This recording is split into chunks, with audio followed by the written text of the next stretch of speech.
ये है तो वैसे करंट का, लेकिन इसकी प्रासंगिकता हमेशा इस प्रश्न की बनी रहती है। ये 2 बार अलग अलग तरीकों से पूछा गया है, ठीक है, और ये आने वाले भविष्य में भी ये प्रश्न पूछा जा सकता है, इसीलिए प्रश्न इंपॉर्टेंट हो जाता है। प्रश्न है कि भारतीय संघवाद में उभरती हुई प्रवृत्तियों का विश्लेषण कीजिए। यही प्रश्न एक बार पूछा गया है कि भारतीय संघवाद में सामयिक दिग क्या है, रिसेंट ट्रेंड्स। उन रिसेंट ट्रेंड्स का हम लोग को एनालाइज करना है। एक बार हम ये जो समाधान पत्रिका आती थी 2022 एक आया था, उस समय सर एक प्रश्न वो किए थे, और इसमें ये क्वेश्चन, ये वाली पत्रिका है, इसमें क्वेश्चन है कि हाल के वर्षों में संघ राज्य संबंध अत्यंत तनावपूर्ण हुए हैं तथा कुछ राज्यों के मुख्यमंत्री संप्रभु देश के शासनाध्यक्षों की तरह व्यवहार करने लगे हैं। उक्त कथन को उपयुक्त उदाहरणों से पुष्ट करते हुए एतद संबंधित संवैधानिक व्यवस्था पर प्रकाश डालें। इतना लंबा चौड़ा उत्तर मैंने ही लिखा था, ठीक है, मटीरियल आया है उत्तर में, है ना। तो ये संघ राज्य संबंध हो या इस तरह कोई भी टॉपिक हो जो संघ राज्य से रिलेटेड हो, इसमें प्रश्न हमेशा बना रहता है, ये हॉट टॉपिक बना रहता है, हमेशा इससे प्रश्न पूछे ही जाएंगे। और आज मैं जो प्रश्न आपको करवाऊंगा तो वो आप आज के हिसाब से करंट सिनेरियो में करवा देता हूं, लेकिन समय के साथ अखबार से जुड़े रहिएगा आप। अगर कोचिंग से जुड़े तो ठीक ही है, आपको तो करंट बताया ही जाएगा, लेकिन अखबार से जुड़े रहिएगा तो नया नया ट्रेंड क्या निकल के आ रहा है, केंद्र और राज्य किस मुद्दे पे लड़ रहे हैं, किस मुद्दे पे उनमें एक सामंजस्य स्थापित हो रहा है, साथ मिल के चल रहे हैं। तो ये सब ट्रेंड आप अखबार से भी निकाल सकते हैं, वो जो फ्यूचर में अभी क्या ट्रेंड्स है उसके हिसाब से मैंने उत्तर को किया है, और पीछे भी कुछ चीजों को मैंने उसमें जोड़ा है जानबूझ के कि आप उदाहरण के माध्यम से समझ पाए, ठीक है। आज ठीक ठाक लंबा चौड़ा प्रश्न का उत्तर होगा, तो बिल्कुल कुर्सी की पेटी बांध लीजिए और अब शुरू करेंगे, ठीक है। बाद में उभरती हुई प्रवृत्तियों का विश्लेषण कीजिए। Analyse the emerging trends in Indian federalism, ठीक है। इसमें ये तो प्रश्न है, ठीक है, इसमें एक शब्द है यहाँ पे, विश्लेषण कीजिए। तो विश्लेषण करना है, विश्लेषण, घोरना है, फेंटना है, मिलाना है, विश्लेषण करना है, एनालाइज करना है। तो विश्लेषण जब भी होगा, तो मैंने अभी कुछ देर पहले कहा कि विश्लेषण तभी होता है जब आदमी उसके मजबूत और कमजोर पक्षों को जानता है। किसी आदमी का विश्लेषण करना हो तो हम विश्लेषण कर सकते हैं कि भाई बहुत अच्छा है, बहुत चरित्रवान है, बहुत देखने है, हाँ, बढ़िया से बाल बाल झाड़ता है, और खराबी में नहाता नहीं है, नहाता नहीं है, करता है, गाली गलौज करता है, तो यही ना पॉजिटिव और नेगेटिव पॉइंट्स तो यही होंगे। मुझे इतना मत ध्यान दीजिए, मैं नहाता हूँ रोज। तो ये सब जो चीजें हैं, एनालाइज जब भी करना होगा, तो इन सब चीजों को, अब इसमें ये सब मत लिख दीजिए भारतीय संघवाद नहाता रोज है, चरित्रवान, ये सब नहीं लिखना है। मैं एक उदाहरण समझा रहा हूं कि जब भी विश्लेषण होगा, है ना। अच्छा, एक दिन मैंने मूल्यांकन बोला था, मूल्यांकन याद है आपको। मूल्यांकन भी जब होता है तो वहां पॉजिटिव नेगेटिव बताया जाता है, अब विश्लेषण भी जब होता है तो यहाँ पे इन चीजों को बताया जाता है, समझ रहे हैं। तो बतवा सेम सेम डिफरेंस इस तो नहीं बनी, बस शब्द का अंतर है, विश्लेषण और मूल्यांकन, वही बात लगभग बराबर है। तो विश्लेषण होगा, आप पॉजिटिव बताएंगे और नेगेटिव बताएंगे तब। तो जो पैराग्राफ फर्स्ट, इसमें देखिए यहाँ सीधे सीधे स्पष्ट है इस प्रश्न से कि भारतीय संघवाद में उभरती हुई प्रवृत्तियां, तो ये प्रवृत्तियां पॉजिटिव भी होंगी, रिसेंट ट्रेंड्स जो होंगे वो पॉजिटिव भी होंगे और नेगेटिव भी होंगे, और दोनों को मिला के हमें बताना है। तो ऐसे तो प्रश्न का उत्तर हम शुरू नहीं करेंगे भाई, पहले आराम से कुछ बताएंगे, बात शुरू करेंगे, कहीं से तो शुरू करेंगे। तो हमें पहले ही ये मालूम है कि भारतीय संघवाद हमें बताना है। तो पैराग्राफ प्रथम जो हमारा जाएगा वो क्या जाएगा उत्तर में, पैरा फर्स्ट ये जाएगा भारतीय संघीय व्यवस्था की ओर।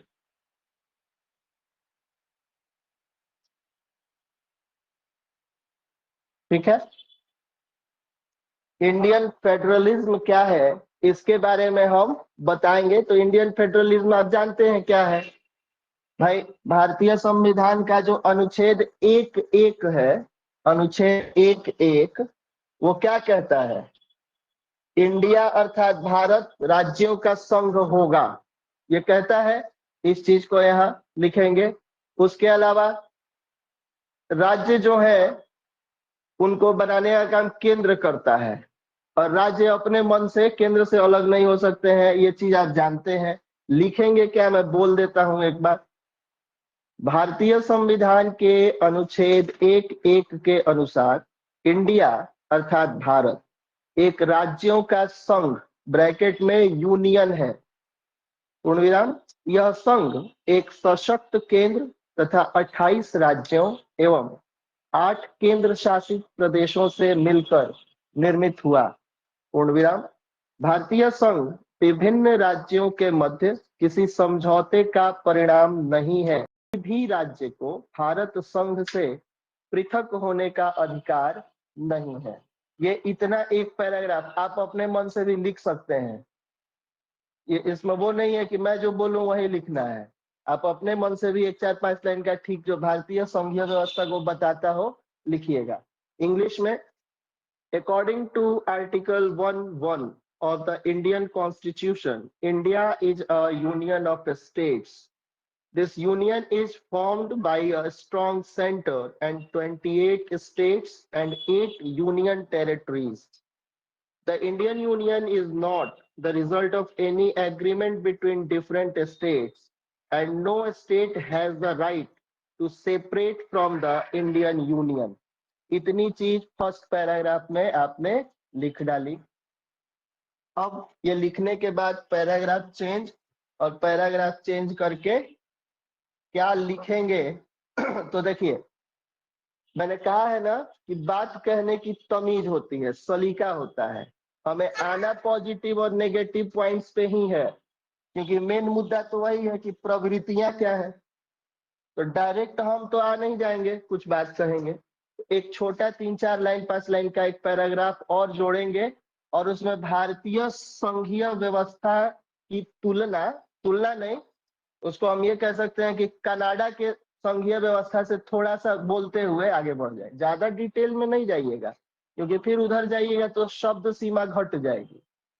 थोड़ा सा सिर्फ पैराग्राफ चेंज करके क्या लिखेंगे सुन लीजिए।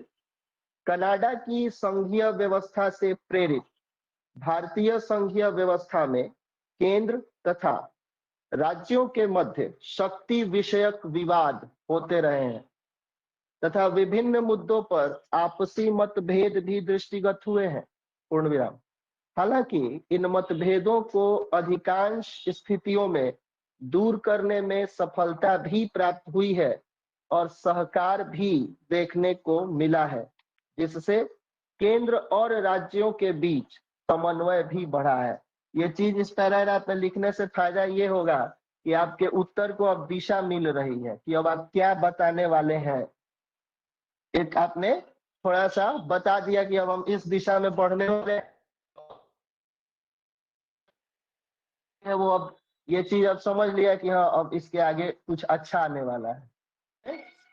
ये चीज लिखने के बाद इंग्लिश वाले, in the Indian federal system inspired by the Canadian federal system, there have power disputes between the center and the states, and mutual differences have also been seen on various issues.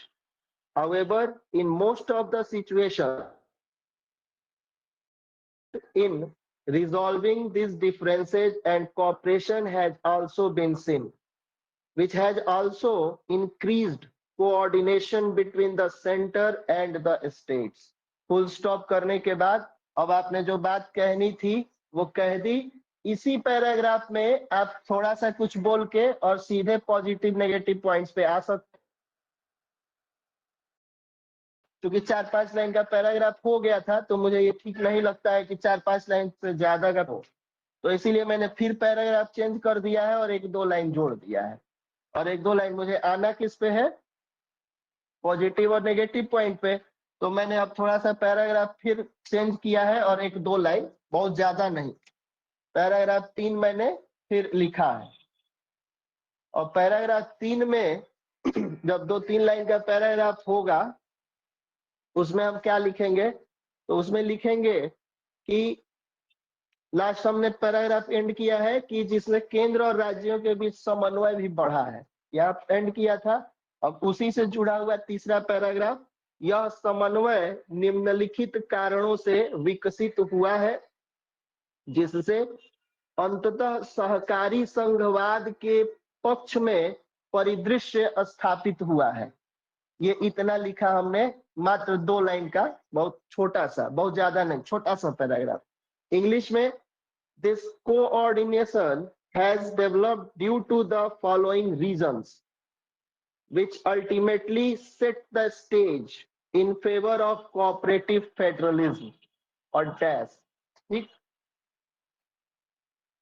अब dash करेंगे क्या क्या चीजें हुई हैं recent में। अब वो रिसेंट का मतलब पिछले 10 साल तक का रिसेंट और अभी तक का, वो सब कुछ इसमें बताना है। क्या क्या चीजें हुई हैं, तो देखिए पहली चीज तो हुई है नीति आयोग की स्थापना हुई है ना।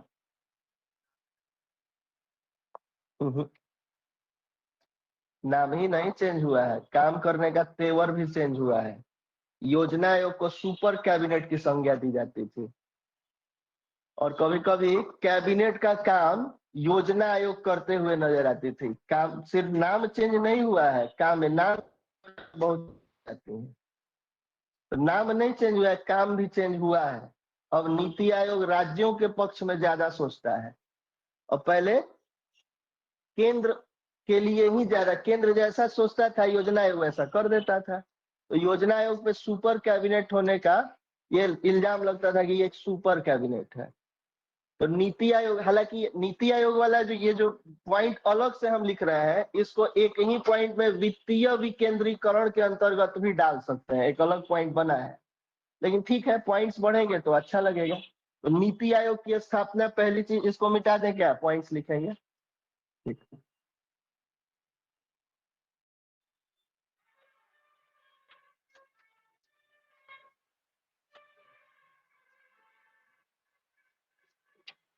पॉजिटिव क्या क्या है,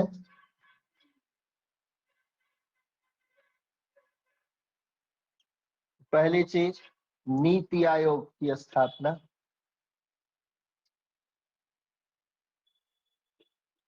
ठीक है, पहली चीज नीति आयोग के बारे में बताएंगे। नीति आयोग ने क्या किया है इसके बारे में बताएंगे कि राज्यों के पक्ष में जो वो है, एक सिनेरियो क्रिएट हुआ है। राज्यों के पक्ष में क्या लिखेंगे मैं बोल दे रहा हूँ। अच्छा, नीति आयोग जहां भी लिखे वहां नीति लिख के, नीति और लिख के और ब्रैकेट में उसका फुल फॉर्म जरूर डाल दीजिएगा, ठीक है ना। तो national institute of transforming India, national institute for transforming India, sorry. NITI Aayog की स्थापना वर्ष 2015 में योजना आयोग की जगह की गई थी। पूर्णविराम। नीति आयोग ने राज्यों को विकास योजनाओं में अधिक भागीदारी दी है जिससे राज्यों का केंद्र के प्रति विश्वास बढ़ा है। ये इस पॉइंट में आपने थोड़ा सा लिख दिया, ठीक। उसके बाद दूसरा, वित्तीय विकेंद्रीकरण, फिनेंशियल डिसेंट्रलाइजेशन।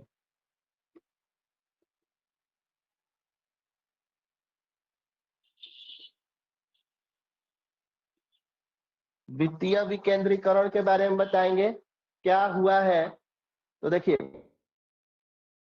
चाहते हैं कि वित्त आयोग जो है वो राजस्व का बंटवारा करता है, तो ये तो संवैधानिक व्यवस्था है। और 14वीं,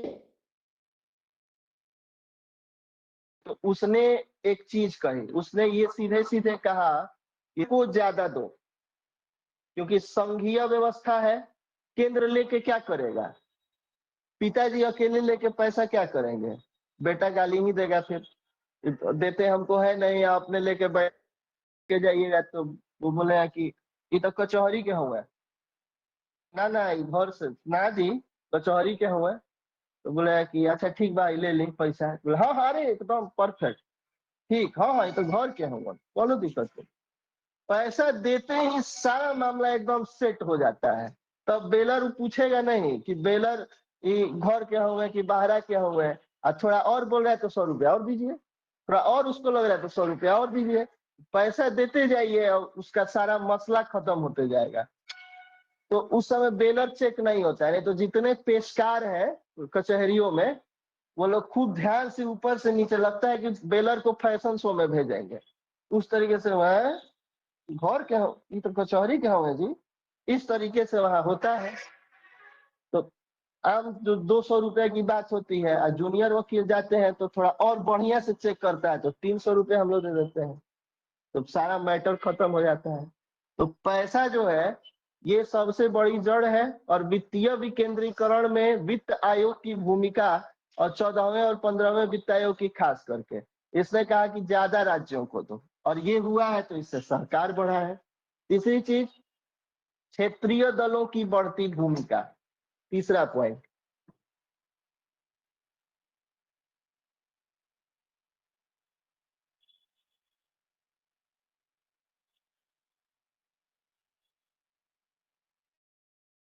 क्षेत्रीय दलों की बढ़ती भूमिका, क्षेत्रीय दलों की बढ़ती भूमिका में आप इसको इस चीज से सोचिए कि केंद्र में भाई सरकार है, अब बड़ी पार्टियां भी हैं, है ना, बड़े बड़े दल हैं।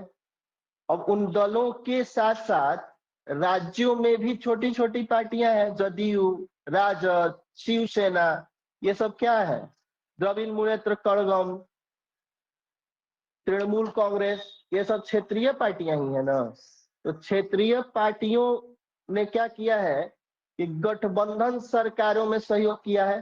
केंद्र सरकार जहां सरकार नहीं बना पाती है, या जो भी सरकार नहीं बनाती है, वहां ये क्षेत्रीय दल समर्थन करते हैं।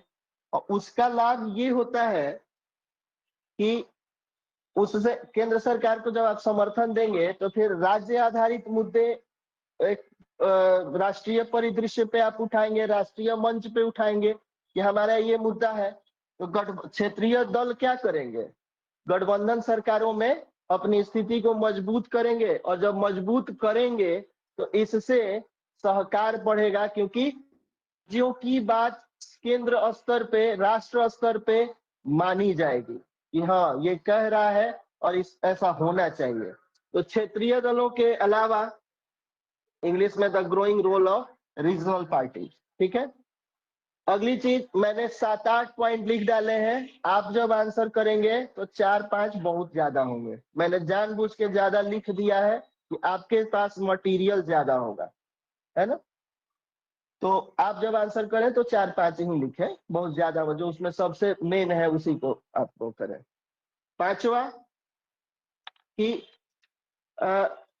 संवैधानिक जो भी प्रावधान है, भारत जब आगे बढ़ा, मैंने एक दिन चर्चा की थी कि पहले हमने संविधान बनाया और अब संविधान हमें बना रहा है ना। ये ठीक वैसा ही मैटर है कि हमने पहले कंप्यूटर बनाया, अब कंप्यूटर हमें बना रहा है। एआई को देखा है कि नहीं, एआई के थ्रू मूर्ति वगैरह, एक आज ही देख रहे थे कि पुराना कोई एरिस्टोटल की मूर्ति थी और उसको एकदम जीवित आदमी बना दिया एआई। तो पहले हमने कंप्यूटर, एआई, आर्टिफिशियल इंटेलिजेंस, तो पहले हमने बनाया था कंप्यूटर, भाई एआई भी आदमी नहीं बनाया ना, अब वो आदमी को बना रहा है। अरिस्टोटल की मूर्ति को एकदम जीवित आदमी बना दिया। जिंदा नहीं होगा है, मुझे तो सुनिए, जिंदा नहीं होगा है उसमें, अब आने आने वाले समय में मुझे तो ये लग रहा है, तब अब सीधे मूर्ति की फोटो उठाइए, और उसको जीवित कीजिए एआई, और उसी से सारे संवाद बुलवा दीजिए। हाँ, तो ये बहुत खतरनाक चीज है एआई जिसकी हम बात कर रहे हैं। पुराने पुराने गाने जो है उनको मोहम्मद रफी और जगजीत सिंह के, नए गानों को मोहम्मद रफी और जगजीत सिंह की आवाज में डब करके, एक दिन हमको बड़ा आश्चर्य हुआ, एक भोजपुरी का बड़ा प्रसिद्ध लोकगीत है आई हो बालम चिरई। हाँ, तो आई हो बालम चिरई को जगजीत सिंह की आवाज में एआई से कन्वर्ट कर दिया गया। इतना सुपर तरीके का, इतना बेजोड़ वो गाना है जो लगता है कि ओरिजिनली वो गाए हैं। तो बड़ी मेलोडियस है, बहुत अच्छा गाना है भोजपुरी का वो। तो वही बात है कि पहले हमने संविधान को बनाया और संविधान अब हमें बना रहा है। संविधान के जो प्रावधान है उनको जैसे जैसे जो भी संवैधानिक प्रावधान है हम उसको मानते चलेंगे अगर, तो जाके चीजें और बेहतर होंगी। समय के साथ निर्वाचन आयोग, हालांकि निर्वाचन आयोग पे विवाद हुआ है और लोग कहते हैं कि निर्वाचन आयोग जो है वो केंद्र सरकार के हिसाब से काम कर रहा है, यानी संवैधानिक संस्थाओं पे भी ये लोग केंद्र बना के और कलह करने का कोई भी मुद्दा छोड़ते नहीं है। जहां भी मौका मिला वहीं कलह शुरू। तो ये कलह भले ही हो निर्वाचन आयोग पे हो, लेकिन उसका कुछ बहुत लाभ नहीं मिला है और समय के साथ ये संस्थाएं मजबूत ही हुई है। ठीक है, उसके अलावा डिजिटल, इसमें लिखेंगे क्या वो भी बोल देता हूं।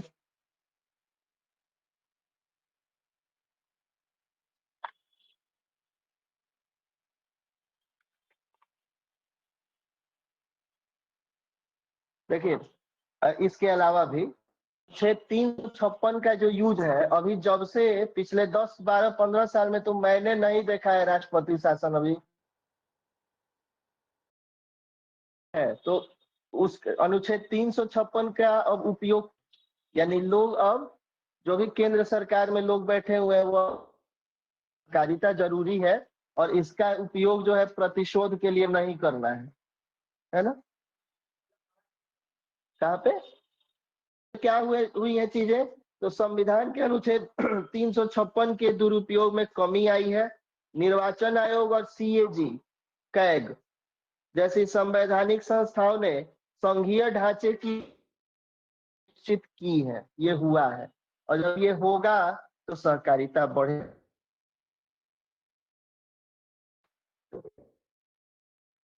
द मिसयूज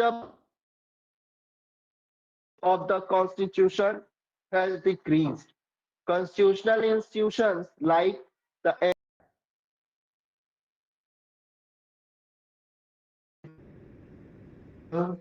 संघवाद और तकनीकी समन्वय। देखिए, डिजिटल क्रांति का दौर है और कुछ डिजिटल वाले भाई साहब भी बार कोड लेके बैठे होते हैं, जाइए आलू प्याज खरीदिए और बार कोड से स्कैन कीजिए पैसा दे दिए, ठेले वाले लोग भी लेके बैठ रहे हैं। तो डिजिटल क्रांति तो हुई है। उसके अलावा ये अब ये डिजिटल क्रांति तो यूज कर रहे हैं, यूपीआई पेमेंट राज्यों में ही यूज हो रहा है। तो डिजिटल क्रांति के थ्रू संघवाद की स्थापना, आपसी समन्वय स्थापित करके और इस चीज को आगे बढ़ाया गया है। डीबीटी, डायरेक्ट बेनिफिट ट्रांसफर, प्रत्यक्ष लाभ हस्तांतरण की जो योजनाएं हैं, ये जो योजना है प्रत्यक्ष लाभ हस्तांतरण की, इसने क्या किया है, राज्य आधारित योजना हो केंद्र आधारित योजना हो, आपका जो भी लाभ है वो सीधे खाते में। वो अलग बात है कि मुखिया जी बाद में आके ले लेते हैं, उसको मत लिख दीजिएगा यहाँ पे।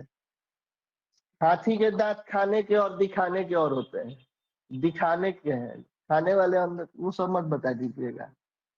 उतना स्पष्टवादी होने का जरूरत नहीं है ना। तो इस चीज को भी यहाँ लिखेंगे क्या, तो डिजिटल क्रांति और तकनीकी विकास ने केंद्र और राज्यों के बीच समन्वय को और मजबूत किया है। पूर्ण विराम। डिजिटल इंडिया जैसी पहल के अंतर्गत ई गवर्नेंस के माध्यम से केंद्र राज्य समन्वय में सुधार हुआ है। डीबीटी प्रत्यक्ष लाभ हस्तांतरण ब्रैकेट में जरूर लिख देंगे, योजना ने राज्यों में भ्रष्टाचार को कम करने में मदद की है। इंग्लिश में क्या लिखेंगे?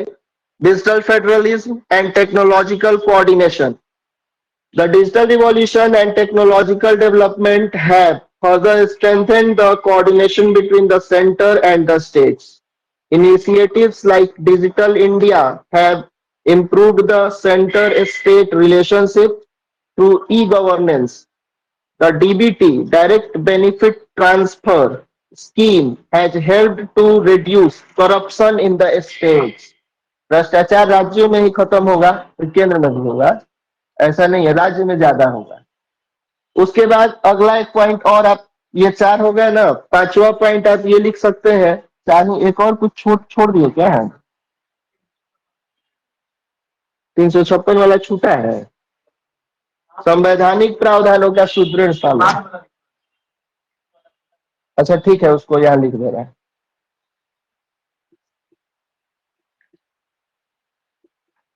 संवैधानिक प्रावधानों का सुदृढ़ पालन, है ना? ये पहले ही बोला था, लिखा उधर। उसके बाद एक अगर आप अब इतने आपने लिख दिए 5 तो बहुत हो गए, क्योंकि शब्द सीमा का भी ध्यान रखना है। लेकिन और कुछ पॉइंट्स हैं जो मैं यहाँ पे बता देता हूं, मन करे तो याद कर लीजिएगा तो अच्छा ही रहे।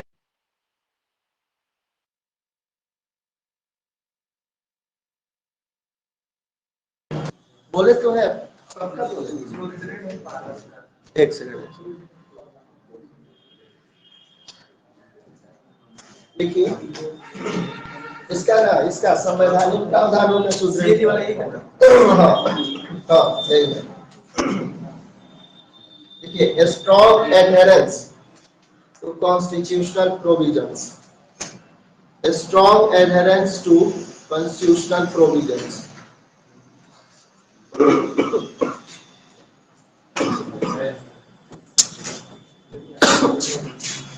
Strong adherence to constitutional provisions हो गया।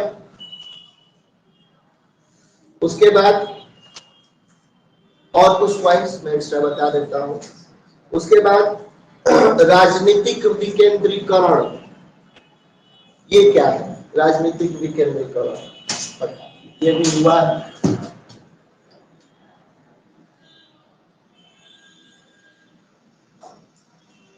राजनीतिक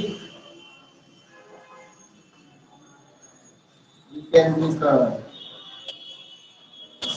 political decentralisation, political decentralisation.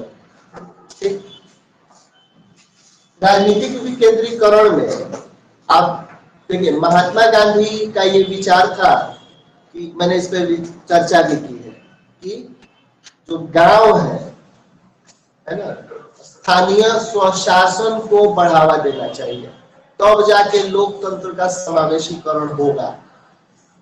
Democracy का इंक्लूजन तभी होगा जब स्थानीय लोग जो होंगे वो एम्पावर्ड होंगे और शासन सत्ता उनके हाथ में आएगी, और तब नीचे से ऊपर की ओर आप बढ़े। ये गांधी जी का विचार था, और इसको देखते हुए संविधान का 73वां और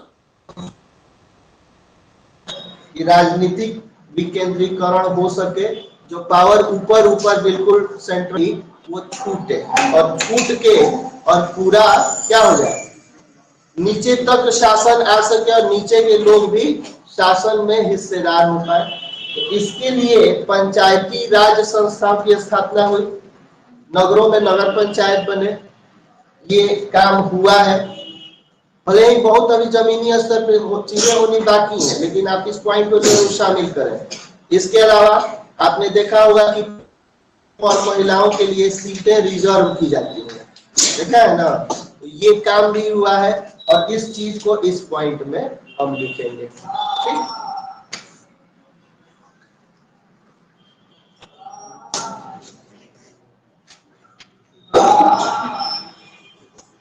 क्या लिखेंगे?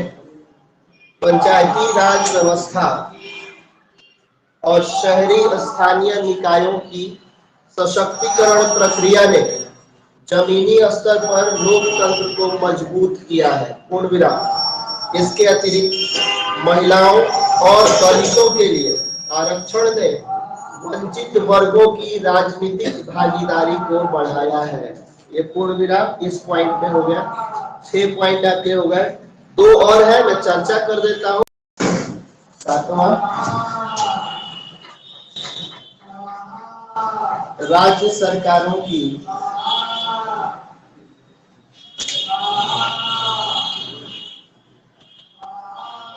बढ़ती, देखिए तीर कम नहीं होने चाहिए। तीर आपके पास रहेंगे, ब्रह्मास्त्र भी है, शिवास्त्र भी है, ये अस्त्र भी है, वो अस्त्र भी है, इंद्र का वज्र भी है। बहुत कौन चला के मारना है ये आप पे डिपेंड करता है ना। तो सारा कुछ आपके पास है। कोई मूवी थी, याद नहीं है, उसमें पूछता है कि बम कैसे बनेगा जी, तो होता है कांटी लगेगा, पोटास लगेगा, सल्फर लगेगा, बालू लगेगा, ये लगेगा, सब बताता है उसमें। तो उसी तरीके से ये सब वही है। अब बम बांधना कैसे अब याद है, मैंने बताया है। वैसे हालांकि आंसर मेरे पास है, ये आपको दे देंगे हम, लेकिन पहले आप लिख के दिखाइए, ठीक।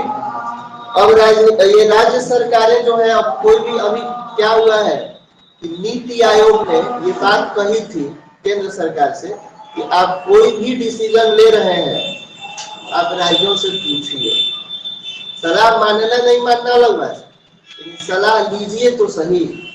अच्छा, क्षेत्रीय परिषदों की स्थापना आपने पढ़ी है। क्षेत्रीय परिषदों की स्थापना हुई ही क्यों? इसीलिए रखी गई है कि उस राज्य सरकारों की सलाह ली जाए, सलाह मशविरा राज्य भी आपस में कर सके, आपसी एक बात व्यवहार विचार हो सके। तो अभी क्या है कि धीरे धीरे राज्य सरकारों की भूमिका इस चीज में बढ़ी है कि क्या योजनाएं होनी चाहिए, हमारे यहाँ क्या कमी है, किस चीज को टारगेट करके और कौन सी योजना होनी चाहिए, जो पिछड़े वर्ग है उनका संरक्षण होना चाहिए, कितना होना चाहिए। तो ये सब चीजें क्षेत्रीय परिषदों में बात होती है और राज्य सरकारों की इस तरीके से भूमिका बढ़ी है। लिखेंगे क्या? तो राज्य सरकारें विकास योजनाओं, निवेश आकर्षण और औद्योगिक नीतियों में अहम भूमिका निभा रही है। राज्यों के बीच प्रतिस्पर्धा बढ़ी है, जिससे निवेश के लिए उपयुक्त माहौल तैयार हो रहा है। साथ ही साथ स्वास्थ्य और शिक्षा जैसे क्षेत्रों में राज्यों द्वारा नवाचार किए जा रहे हैं। ठीक है, इंग्लिश में इसका बोले कि नहीं, राजनीतिक विकेंद्रीकरण का इसका नहीं, छूट गया है। अच्छा, इसके बाद चलो ये बोल दे रहे हैं तो increasing role of state governments, ठीक, ये इसका है, राज्य सरकारों की बढ़ती भूमिका। State government are playing an important role in development plans, investment attraction and industrial policy. Full stop. Competition among states has increased, creating a conducive environment for investment. Full stop. Also innovations are being done by the states, like health and education. ये इसका हो गया। राजनीतिक विकेंद्रीकरण की बात अगर हम करें तो पंचायती राज व्यवस्था और शहरी स्थानीय निकायों की सशक्तिकरण प्रक्रिया ने जमीनी स्तर पर लोकतंत्र को मजबूत किया है। इसके अतिरिक्त महिलाओं और दलितों के लिए आरक्षण ने वंचित वर्गों की राजनीतिक भागीदारी को बढ़ाया है। इंग्लिश वाले क्या लिखेंगे? तो इंग्लिश में आपको लिखना है political decentralization, the empowerment process of Panchayati Raj system and urban local bodies has strengthened democracy at the grassroots level.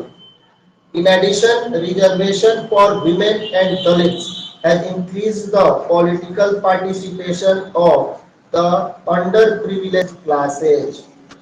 हो गया?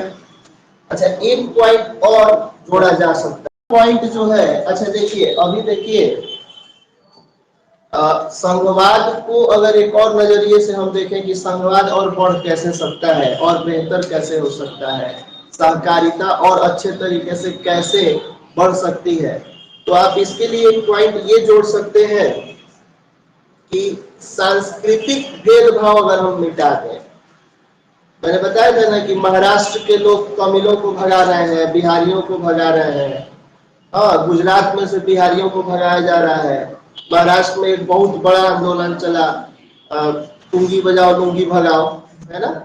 तो ये सब चीजें क्या करती हैं, अंततः संघीय व्यवस्था पे आघात, इनसे हमें भिड़ना है। और ये भिड़ना कैसे हो सकता है ना, हम कैसे भिड़ सकते हैं, इससे सरकार कैसे इनका सामना करेगी, है ना।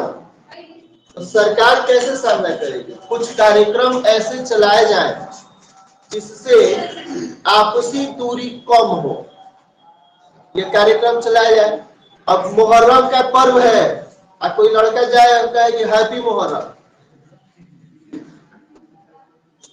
तो अगला बुरा मान जाएगा कि नहीं मान जाएगा। मुहर्रम क्यों मनाया जाता है, शोक, हाँ शोक का पर्व है। तो ये सांस्कृतिक दूरी है, धार्मिक दूरी है, भेदभाव है, तभी हम नहीं जानते हैं कि भाई हैप्पी मुहर्रम जाके बोल दिए। मालूम ही नहीं कि मुहर्रम हैप्पी नहीं बोलना चाहिए, सैड मुहर्रम। ये हंसने की बात नहीं है, मुहर्रम हम जानते ही नहीं है कि है क्या। और ये इसलिए है कि हम उन लोगों के धर्म के बारे में बहुत नहीं जानते, और वो हमारे धर्म के बारे में बहुत जानते हैं, क्योंकि सवेरे सवेरे दूरदर्शन पे रामायण आती थी, धीरे धीरे वो लोग देख चुके हैं। थोड़ा सा तो मतलब कि सांस्कृतिक दूरी है। अब ये दूरी कम कैसे होगी, है ना, ये दूरी कैसे, अच्छा एक भारत श्रेष्ठ भारत योजना, ये कार्यक्रम जानते हैं आप लोग। एक भारत श्रेष्ठ भारत में होता क्या है, अलग अलग राज्यों के लोग आते हैं और सांस्कृतिक, भाषाई, भोजन के स्तर पे, इन सब स्तर पे ये लोग एक दूसरे से आदान प्रदान करते हैं। बिहार स्टॉल जाके तमिलनाडु में लगा दीजिए, तो तमिलनाडु वाले लिट्टी चोखा का आनंद लेंगे कि नहीं लेंगे, अच्छा लगेगा, है ना। यहाँ की बोली, यहाँ की भाषा का वहां पे जाके आयोजन करवाइए कि वहां के लोग सीखें, तो इसको आप बढ़ा सकते हैं। और भी बहुत सारी चीजें हो सकती है। एक योजना अभी 2022 में एक हुआ था, ये काशी तमिल संगमम, है ना। तो काशी तमिल संगमम को क्या, इसलिए कि उत्तर भारत और दक्षिण भारत में एक दूरी है। और बहुत साल पहले 14वीं 15वीं शताब्दी में तमिलनाडु के लोग यहाँ आके और बसे थे बनारस में, और वो बनारस में बस गए थे इसलिए क्योंकि बार बार ये काशी विश्वनाथ मंदिर तोड़ा जा रहा था। तो पूरा एक तमिलियन ब्राह्मण का परिवार ही आके यहाँ बस गया, और उसने पूजा पाठ की, यहाँ की पद्धतियां अपना ली, सारा कुछ कर लिया। तो काशी तमिल संगमम जो है, ये इसी चीज को प्रमोट करता है कि उत्तर भारत और दक्षिण भारत का जो दूरी है आपसी, वो कम हो जाए। कश्मीर टू मैं कन्याकुमारी, एक साथ कौन सा गाना है ना ये, हाँ, तो वो वाला कश्मीर में तू कन्याकुमारी, भाई दोनों मिल जाए, आपस में मिल बैठ के बातचीत करें, सांस्कृतिक प्रसार हो। तो इसके लिए ये जरूरी है कि कुछ कार्यक्रम बनाया जाए। तो केंद्र सरकार ने इस चीज के लिए काम किया है, और ये मैंने अभी जिन चीजों का नाम लिया, तो सांस्कृतिक और भाषाई विविधता का सम्मान, ये पॉइंट है।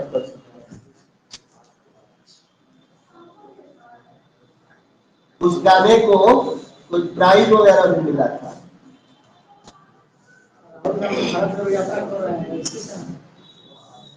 सांस्कृतिक और पॉलिटिकल, सांस्कृतिक और भाषाई विविधता,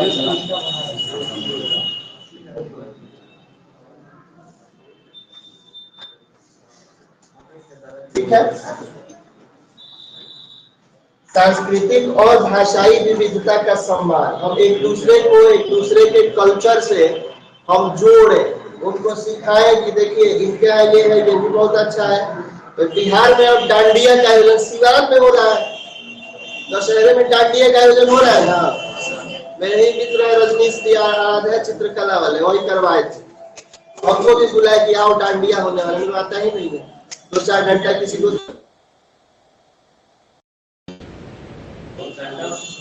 हाँ उसमें होता है ना डांडिया, तो हम लोग डांडिया नहीं है, ये जो जानता ही नहीं उसके लिए तो डंडा ही है, डांडिया नहीं है। डांडिया लेके नाच रहे हैं तो नाचना सीखना पड़ेगा इस चीज को बढ़ाने के लिए।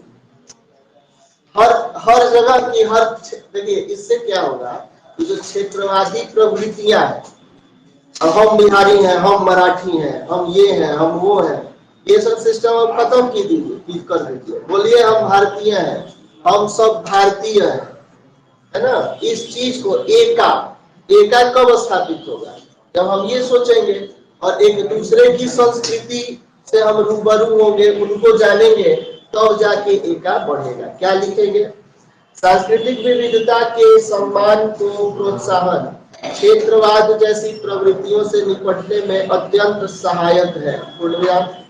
इसके लिए एक भारत श्रेष्ठ भारत जैसे कार्यक्रम की शुरुआत की गई ताकि राज्यों के बीच सांस्कृतिक आदान प्रदान को बढ़ावा दिया जा सके।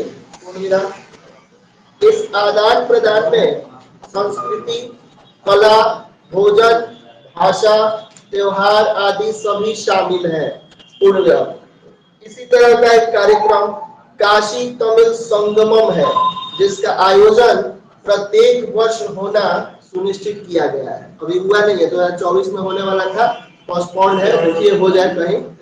तो काशी तमिल संगमम होगा, ये ठीक है, और ये सब होना चाहिए, और ये सब इन्हीं चीजों के लिए सांस्कृतिक और भाषाई विविधता का जो एक दूरी है हम लोगों के बीच, तो लोगों को एक बहुत इतने पॉइंट्स आप इसमें से अपने हिसाब से लिख सकते हैं। अब नेगेटिव की बात करें, इसको इरेज कर दिया जाए, लिखेंगे सांस्कृतिक और भाषाई विविधता का सम्मान, इसको भी बोल देता हूँ, इसको लिखिए। तो respect for cultural and linguistic diversity. Promoting respect for cultural diversity is extremely helpful in tackling tendencies like regionalism. Full stop. For this, a program like Ek Bharat Shresth Bharat was started to promote cultural exchange between states. This exchange includes culture, art, food, language, festival, etc. One such program is Kashi Tamil Sangamam, which is scheduled to be organized every year. ठीक है, अब हम इसके negative aspects पे बात करेंगे।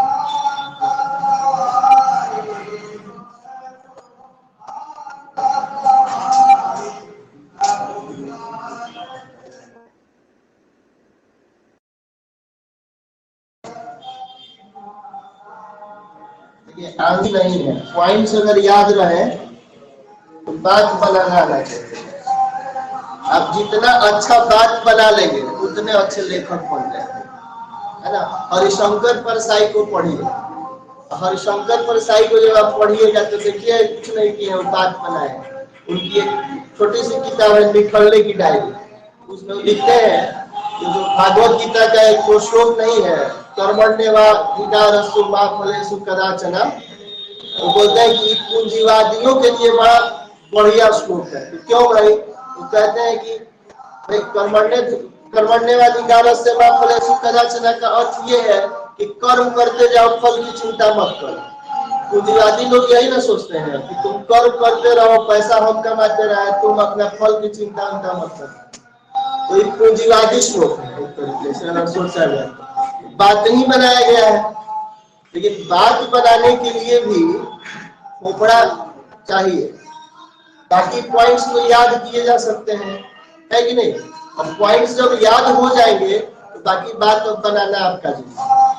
चलिए अब नेगेटिव की बात करें हम, तो नेगेटिव में क्या क्या नेगेटिव है। एक छोटा सा पैराग्राफ, कितने पैराग्राफ हो गए थे, 3-4 में थे ना, छोटे छोटे, तो एक छोटा सा पैराग्राफ जोड़ेंगे। अब जो भी पैराग्राफ आपका हो, पॉजिटिव्स लिखने के बाद एक छोटा सा पैराग्राफ हम जोड़ेंगे, और वो क्या पैराग्राफ होगा मैं बोलता हूं। जब पूरा लिख लिया आपने तो लास्ट में अस्तु नए शब्द सीखिए। अस्तु उपरोक्त विवरण स्पष्ट करते हैं कि केंद्र और राज्यों के मध्य सहकारिता किस प्रकार बढ़ी है। पूर्ण विराम। यदि बात करें उन पहलुओं की कि केंद्र और राज्यों के बीच आपसी मतभेद किन मुद्दों पर है, तो वे इस तरह है। ठीक, और वो बोल के और फिर डैश, और डैश के बाद अब नेगेटिव की बात हम करेंगे। क्या है नेगेटिव, कहाँ का विवाद है, मसलन यही बताना ही है विवाद कहाँ कहाँ है।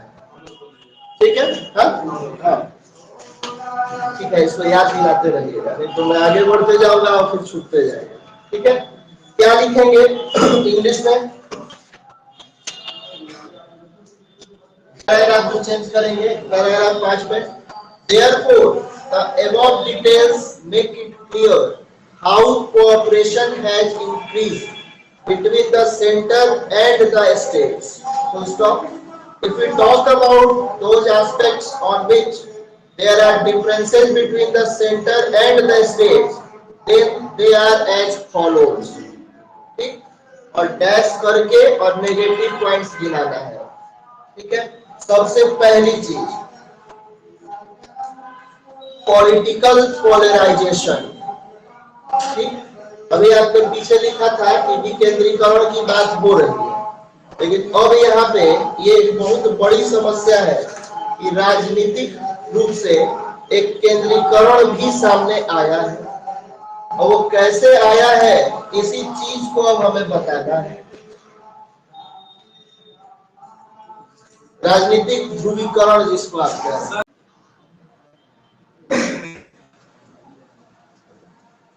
राजनीतिक ध्रुवीकरण या पॉलिटिकल पोलराइजेशन जो है, देखिए 1989 से गठबंधन सरकारों का दौर शुरू हुआ, जिससे आप वाकिफ हैं, और जब गठबंधन सरकारें आई तो उसके बाद देश के हित पीछे हो गए और पार्टी हित पहले।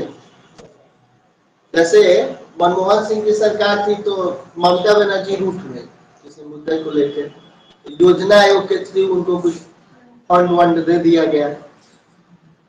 बाद में मनमोहन सिंह से पूछा गया कि ये क्यों हुआ, तो उन्होंने कहा कि गठबंधन राजनीति की अपनी समस्याएं हैं, क्या कीजिएगा, होता ही।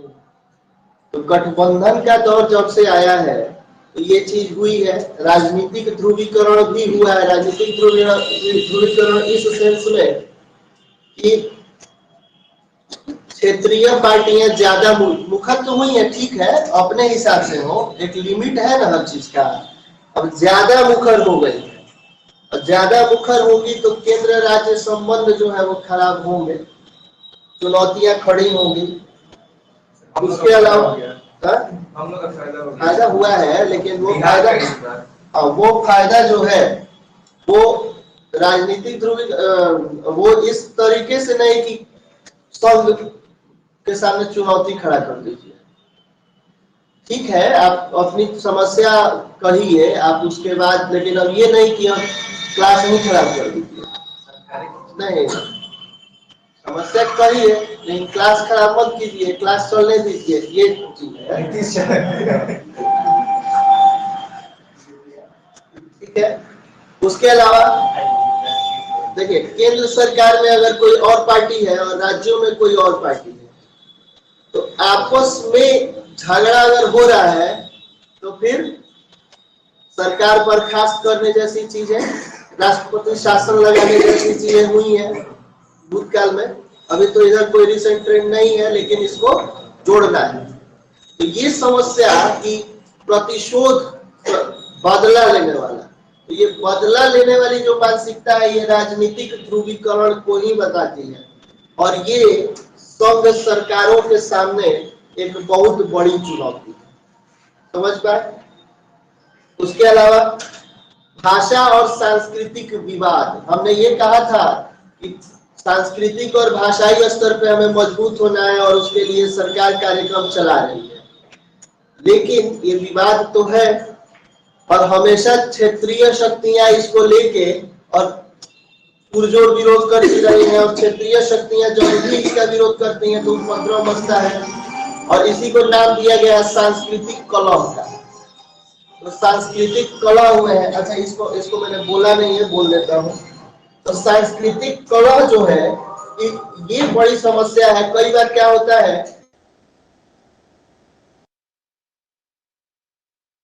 का आरोप लगाते हैं कि जबरदस्ती जबरन हम पे हिंदी थोपा जा रहा है। तो ये भी कलह ही है। और ये सब कलह जो है अंततः क्या कर रहा है, सहकारी संघवाद के सामने प्रॉब्लम खड़े कर रहे हैं, समस्या खड़ी कर रही है। राजनीतिक ध्रुवीकरण वाले पॉइंट में क्या लिखेंगे, भारतीय राजनीति में समय के साथ गठबंधन सरकारों का दौर बढ़ा है, जिस कारण सरकारों की कार्य योजना प्रभावित हुई है, क्योंकि दलगत हित ऊपर रखे जाने लगे, जिससे केंद्र राज्य संबंधों के समक्ष चुनौती खड़ी हुई। पूर्ण विराम। अनेक बार संघ सरकार द्वारा राज्यों से भेदभाव करने के आरोप भी लगते हैं। अभी देखिए बजट आया है तो लोग कह रहे हैं कि बिहार को ज्यादा दे दिया, बिहार को ज्यादा दे दिया। बाकी लोग चिल्ला रहे हैं कि नहीं, जो कांग्रेस प्रशासित प्रदेश है वहां ज्यादा ये बात हो रही है कि बिहार को ज्यादा दिया गया। तो ये भेदभाव का आरोप लग रहा है तथा सब आरोप लगते हैं, ये बोलना है कूटनीतिक उत्तर देना होता है। सीधे सीधे पकड़ाइए मत, नहीं तो कहीं जो उत्तर चेक करने वाला है कांग्रेसी निकल गया या भारतीय जनता पार्टी को समर्थन करने वाला निकल गया, तो फिर उसका भुगतान आपको भुगतना पड़ेगा। तो मुझे मत दोष दीजिएगा। आरोप भी लगते रहे हैं तथा संघ सरकार द्वारा दलगत हितों की पूर्ति के लिए राज्य सरकारों को अस्थिर और बर्खास्त करने के आरोप भी लगे हैं। आरोप लगे हैं सूत्रों द्वारा, सूत्रों के हवाले से ये खबर मिली है। इसकी पुष्टि उत्तर लिखने वाला पुष्टि करेगा तो फिर तो गड़बड़ ही हो जाएगी। गड़बड़ नहीं करना है, आंसर लिखना है। इंग्लिश में क्या लिखेंगे, political polarisation. In Indian politics, the period of coalition governments have increased with time, due to which the work plan of the governments has been affected because party interests started getting given priority, which has posed a challenge to the center-state relations. Many times the union government has been accused of discriminating against the states, and there have also been allegations of the union government destabilizing and dismissing state governments to fulfill party interest. तो party interest से ऊपर सोचना पड़ेगा। ये first point हो गया राजनीतिक ध्रुवीकरण। उसके अलावा भाषा और सांस्कृतिक विवाद मैंने अभी बता ही दिया है, इसको भी एक पॉइंट बना लीजिए।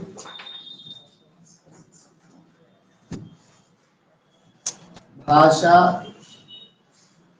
एवं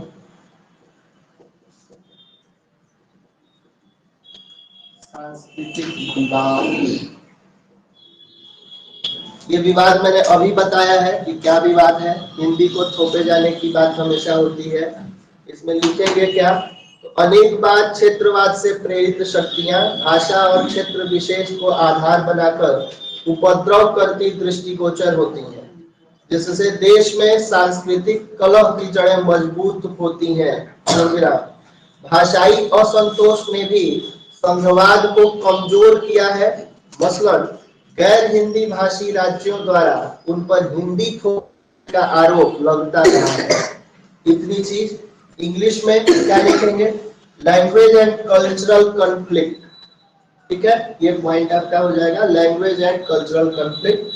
क्या लिखेंगे, many times forces inspired by regionalism are seen creating disturbances on the basis of language and a particular region, thereby strengthening the roots of cultural discord in the country. Full stop.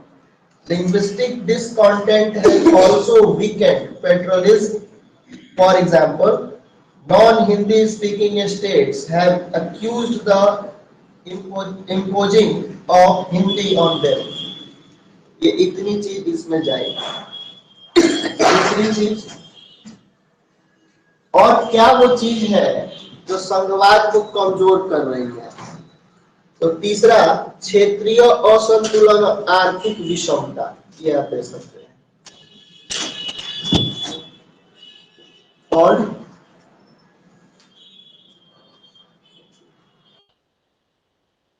क्षेत्रीय असंतुलन और आर्थिक विषमता।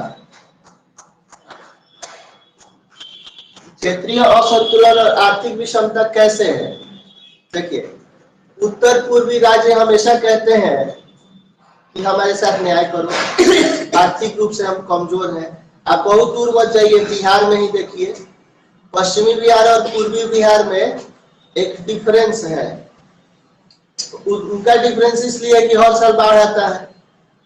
बाढ़ जब भी आएगा तो जो भी कमाया खाया हुआ होगा सब चला गया बाढ़ में, तो गरीब वहीं जाएंगे। तो उनका तो प्राकृतिक रूप से ही वो बेचारे पिछड़े हुए हैं, है ना। लेकिन अगर हम देश के स्तर पे बात करें तो हमेशा बिहार क्या कह रहा है, हम हमें विशेष राज्य का दर्जा दो, विशेष राज्य का। इसका मतलब ये है कि बिहार के मन में ये है कि हम विषम है, बाकी राज्यों जैसे नहीं है। दक्षिण भारतीय राज्य बहुत समृद्ध है, मंदिर मंदिर बहुत है और आर्थिक तौर पे वो मजबूत है, स्ट्रॉन्ग है, हम लोग कमजोर है। तो ये बात जो है, उसके अलावा हमेशा ये बात होती रहती है, कई राज्य ये आरोप लगाते हैं कि हम वसूलते ज्यादा है, हमको मिलता कम, कर हम ज्यादा वसूल रहे हैं, हमको आप कम देते हैं। तो ये विषमता जो है, तो क्षेत्रीय असंतुलन ठीक है, वो तो समय के साथ ठीक हो जाएगा, लेकिन ये आरोप कैसे ठीक होंगे, इसकी कोई बात होनी चाहिए। तो इसलिए ये आरोप हमेशा से लगते रहते हैं। क्या लिखेंगे? तो देश के दक्षिणी और पश्चिमी राज्यों की आर्थिक प्रगति के मुकाबले पूर्वोत्तर और उत्तरी राज्यों की स्थिति कमजोर है। केंद्र द्वारा कुछ राज्यों को अधिक वित्तीय सहायता दिए जाने के आरोप मुखर हुए हैं तथा पिछड़े राज्यों की अनदेखी के आरोप भी लगे हैं। कई राज्यों को यह शिकायत है, अच्छा ये आरोप भी लगे हैं पूर्ण विराम करके। अब हाँ, ये चीज जोड़ दीजिएगा कि केंद्रीय बजट 2025-26 में बिहार को ज्यादा देने से कुछ राज्यों को पीड़ा हुई है। अपने शब्द में इसको जोड़ दीजिएगा। कई राज्यों को यह शिकायत है कि उनके द्वारा अधिक कर संग्रह के बावजूद उन्हें उचित वित्तीय भागीदारी नहीं दी जाती। ये इस पॉइंट में क्षेत्रीय असंतुलन और आर्थिक विषमता वाले पॉइंट में आप देख सकते हैं। हाँ, तो ये आरोप लगते हैं ना कि केंद्र डबल इंजन की सरकार बोल बोल के, और आप ज्यादा अपने अपने आपकी पार्टी की सरकार है उसको ज्यादा दे रहा है और हमको कम दे रहा है, तो हम लोग कमी हो गई है। तो इसलिए ये हमेशा ये बात होती रहती है, और ये जब आरोप लगते हैं तो अंततः संघवाद कमजोर होता है कुल मिलाकर। तो ये सब पॉइंट्स आपने लिखने हैं, और इसमें इंग्लिश में क्या लिखेंगे?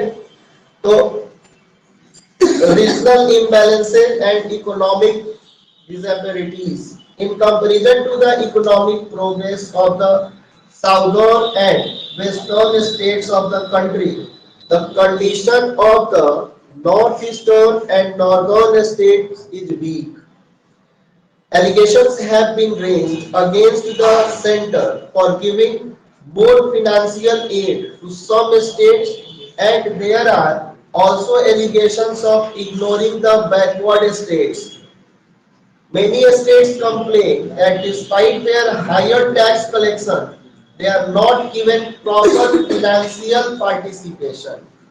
ये आपके इस पॉइंट में गया। चौथा पॉइंट हम ये लिखेंगे, और क्या चीज है उसको और लिखना है। देखिए, पंचायती राज और स्थानीय स्वशासन की बात तो होती है, लेकिन वास्तव में नहीं है, अभी बहुत चीजें होनी बाकी है। ठीक है, चाय पानी बोलते हैं। पंचायती राज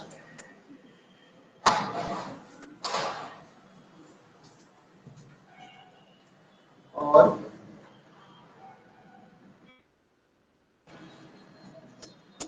स्वशासन,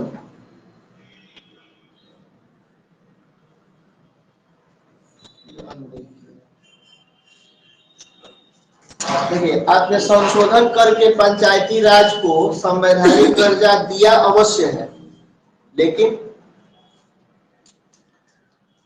वास्तव में पंचायती राज की स्थापना अभी बाकी है, क्योंकि अभी भी बहुत सारी चीजें, अभी भी स्थानीय स्तर पे कर लगाने का और कर वसूल करने का अधिकार आपने दिया नहीं है।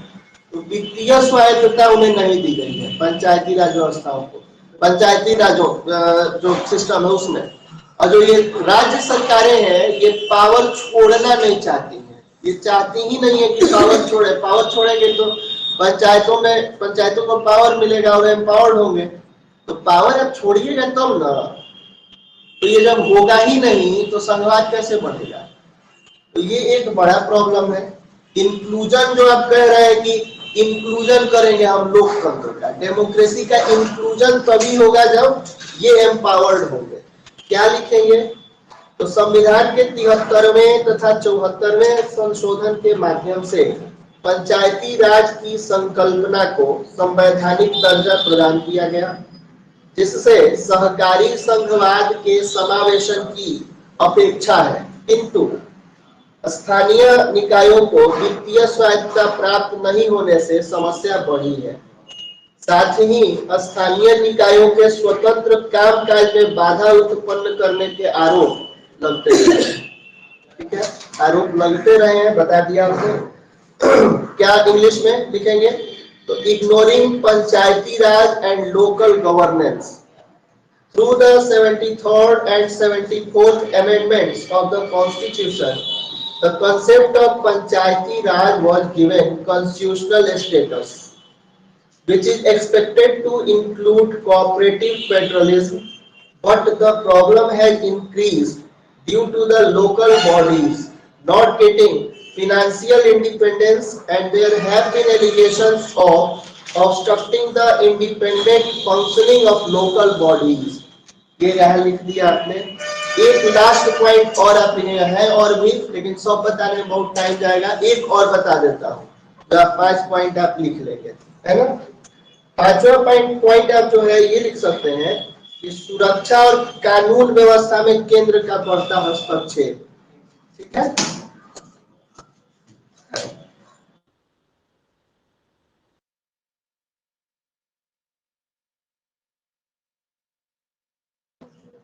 सुरक्षा और केंद्र का बढ़ता हस्तक्षेप। ठीक, ये हस्तक्षेप कैसे बढ़ा है? आप जानते हैं कि पुलिस राज्य सरकार का विषय है, पुलिस, लेकिन अब ये आरोप लग रहे हैं कि सीबीआई और ईडी का केंद्र सरकार अपने पक्ष में यूज कर रही है। इस चीज को जरूर लिखिएगा, ये रिसेंट ट्रेंड है। राज्य ये आरोप लगाते हैं कि जहां पे पार्टी नहीं है, जो उस केंद्र में जो पार्टी है उस पार्टी की सरकार राज्य में नहीं है, तो सीबीआई और ईडी का उनके विरुद्ध यूज किया जा रहा है। ये तो सबसे बड़ा आरोप है।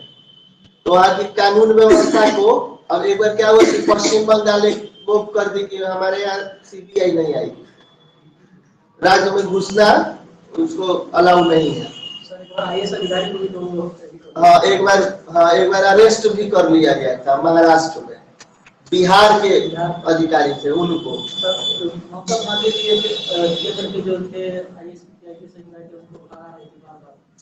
ये होता है और ये सब संघवाद के लिए बहुत बड़े खतरे की बात है, ये नहीं होना चाहिए। वो अलग बात है कि सीबीआई और ईडी जा रही है, भाई तो आप इतने शरीफ नहीं है तो आप विरोध क्यों कर रहे हैं? शरीफ है तो विरोध मत कीजिए, साच को आज क्या, आप विरोध ही मत कीजिए, क्यों विरोध कर रहे हैं फिर? इसके अलावा अभी कुछ दिन पहले 2022 में, दिन नहीं साल पहले, क्या हुआ कि केंद्र सरकार ने कहा कि बीएसएफ का अधिकार क्षेत्र हम बढ़ाएंगे पंजाब में और बंगाल, है ना। BSF, border security force. तो अधिकार क्षेत्र बढ़ाने से ये होता है कि जो पुलिस है वहां उसका वो घट जाता है, वहां वो अपना व्यवस्था अपना कानून, बीएसएफ जहां पे भी रहेगी वो अपने हिसाब से चलाएंगे। पंजाब में भी बात की और बंगाल में भी। तो ये दोनों राज्यों के विधानसभाओं ने अपने यहाँ अब ये एक रिजोल्यूशन पास कर दिया कि ऐसा नहीं होने देंगे। इस चीज को ये रिसेंट ट्रेंड में ही आएगा और इसको भी यहाँ जोड़िएगा, ठीक है। इसीलिए इसको बताया है। क्या लिखेंगे?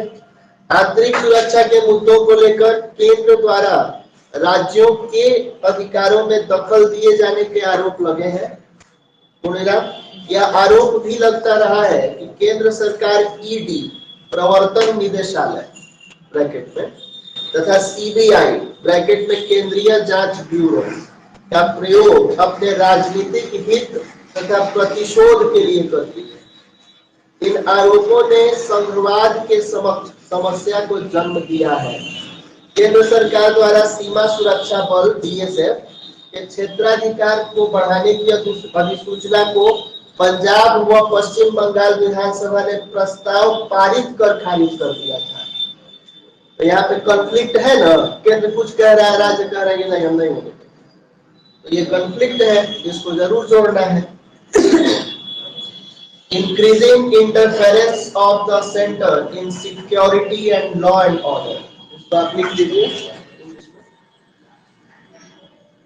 Increasing interference of the center in security and law and order.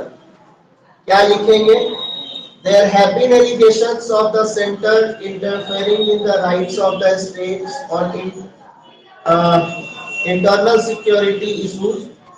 There have also been allegations that the central government uses the ED and CBI for its political interests and revenge. These allegations have given rise to problems for federalism.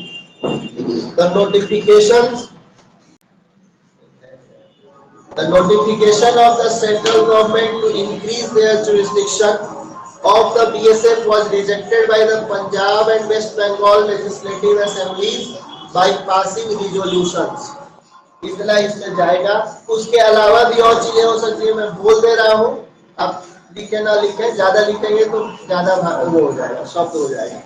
लेकिन एक point आप ये भी लिख सकते हैं, अंतरराष्ट्रीय संधि समझौते जो है या विदेश नीति जो है, ये क्या है? केंद्र समसूची का विषय है। इसमें भी राज्य जो है अब अड़ंगा डाल रहे हैं, और जब ये अड़ंगा डालेंगे तो फिर क्या होगा? परस्पर विवाद बढ़ेगा।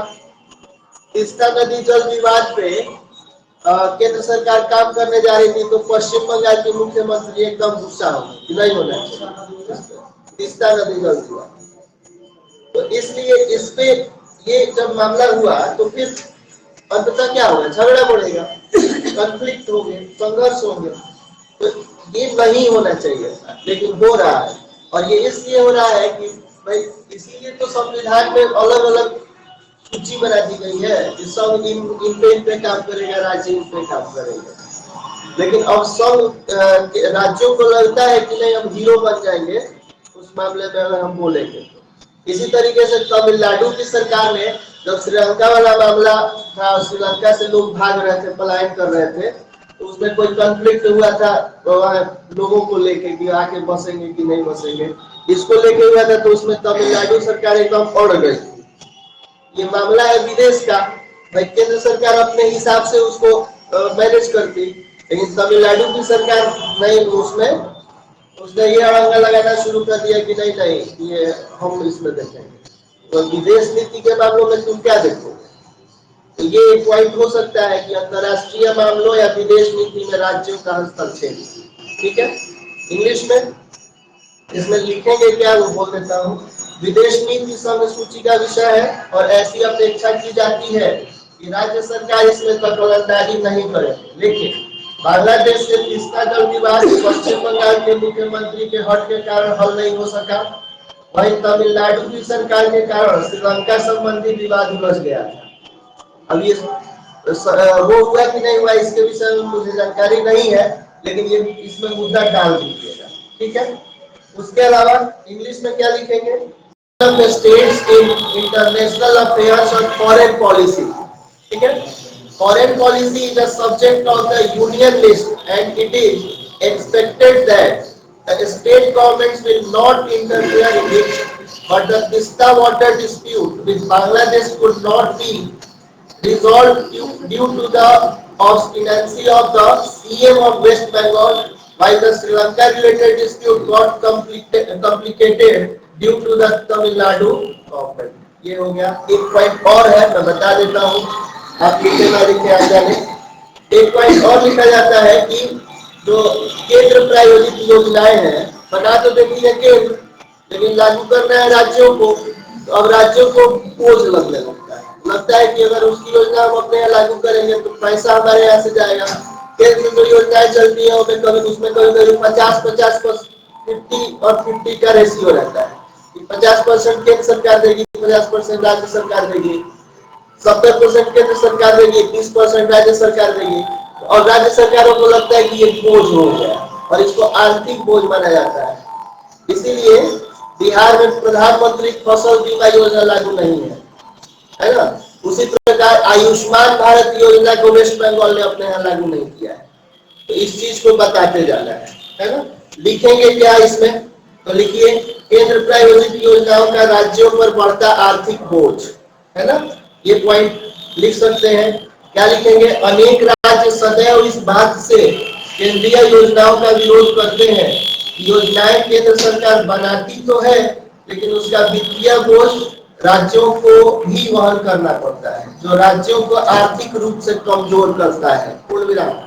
पश्चिम बंगाल राज्य ने केंद्र प्रायोजित आयुष्मान भारत योजना, तो बिहार सरकार ने प्रधानमंत्री फसल बीमा योजना अपने राज्यों में लागू नहीं होने दी। इस तरीके से आपके ये पूरे पॉइंट्स आप 4-5 ही लिखिएगा, मैंने सब बता दिए।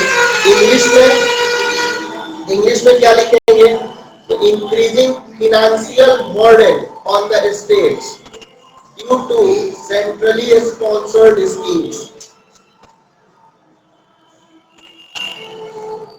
लिखेंगे क्या, many states always oppose central schemes on the grounds that the central government makes the schemes, but the financial burden of the same has to be carried by the states, which weakens them financially. So stop. The state of West Bengal did not allow the centrally sponsored Ayushman Bharat scheme to be implemented in their states, while the government of Bihar did not allow the Pradhan Mantri Fasal Bima Yojana to be implemented in their state. इतना होने के बाद last में बताओ सब कुछ दिया है, और थोड़ा सा एक सारांश आपको लिखना है, छोटा सा लास्ट पैराग्राफ पे, जो भी पैराग्राफ आपका पांचवा था ये, तो छठा पैराग्राफ आप लिखेंगे। और क्या लिखेंगे, तो इंग्लिश वाले पहले जान लें। Thus, in Indian federalism, along with cooperation, some disputes have also been associated, but their solutions are also present in the Indian Constitution, and the center and the state resolve the disputes under the same framework. Hindi में discuss जाएगा। इस प्रकार भारतीय संघवाद में सरकार के साथ कुछ विवाद भी जुड़े रहे हैं, किंतु इनका समाधान भी भारतीय संविधान में ही मौजूद है, और केंद्र राज्य उसी ढांचे के तहत विवादों का समाधान भी करते हैं। ये निष्कर्ष आपका हो गया, और आपने एक लंबा चौड़ा क्वेश्चन का आंसर कर दिया है। मैंने जितने पॉइंट्स बताए सब मत लिखिएगा, कम लिखिएगा, मैंने लिखा है जानबूझ के, इसलिए कि आपको आंसर देना है। आपके पास मटेरियल हो जाएगा, आप आंसर करके लाएंगे तो कम शब्दों में लिख के लाएंगे।